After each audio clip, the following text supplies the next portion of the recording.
創科技能夠推動經濟增長，更係我哋建設強國嘅利器。請大家同學繼續保持呢種落手做嘅精神，因為未來係屬於敢於將呢個創意變成現實嘅人。今次我哋呢個比賽呢，我學識咗呢點樣編程，讓無人機飛行到指定嘅地點。由無人車嘅改造設計到編程驅動無人機完成搜救任務。同學們喺大灣區香港中心主辦嘅大灣區中小學智慧搜救挑戰賽落手做，將想法變成現實，過程中受益良多。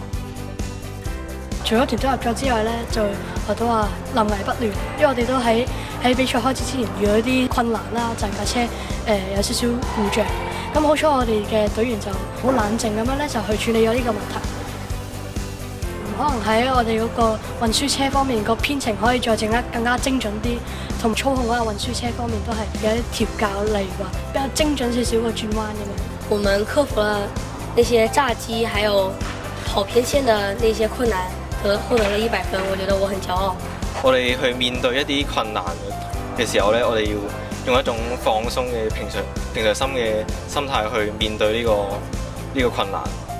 粵港澳大灣區匯聚咗香港、深圳、廣州等科創城市，無人機係低空經濟嘅核心。今屆賽事有超過120支粵港澳高小同初中隊伍，約400師生參與。香港同澳門嘅隊伍分別奪得小學組同中學組冠軍，佢哋聚首香港切磋交流，下一位創科界明日之星隨時誕生。我哋架車同你見到同其他組別嘅車係有少少唔一樣嘅。我哋呢係採用木材設計嘅，廢嘅木材壓製而成嘅，所以我哋係因為環保觀念，所以用木材。咁我見佢哋嗰啲咁嘅運輸車咧，其實同我哋個分別都有啲大嘅。咁因為佢哋都有做過啲改裝啦，同埋外形方面都好有創意力。咁所以我哋可以喺佢哋嗰個模型嗰度去學習一下。那小車比我們快很多，感覺我們的小車太慢了，然後估計換成他們的，我們應該能早點完成比賽。